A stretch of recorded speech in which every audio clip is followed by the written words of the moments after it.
of years to think about this, and in your book you talk about what ifs. You say, for example, if only the limo's standard windows, all bulletproof, had been raised against the wind, there would be a chance he would still be alive. If Jack and Jackie hadn't paused to work the crowd, perhaps we would not have had this, what happened. Do you still do what if?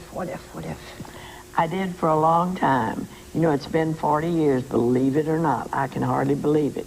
But now I have it pushed back in my head, not to remember every day over and over and over like a phonograph record.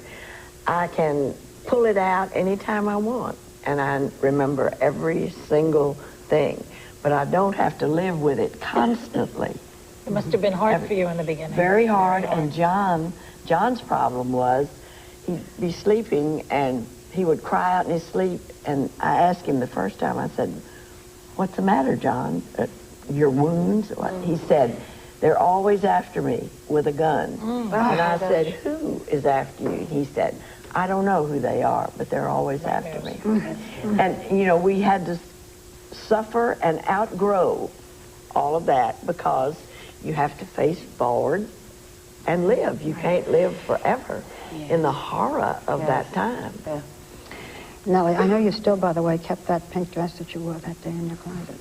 You know, I just want to say to people, because we have read this book, and Starr was telling me you were a year old at the time of the assassination. This is a terribly engrossing book, and it's also a wonderful, wonderful history lesson, and I do recommend it. Nellie Connally's own words. The book is called From Love Field, Our Final Hours with President John F. Kennedy. Nobody knows it better than she does. Our audience, everybody in our audience is getting a copy. I love you, Nellie. We'll be right back.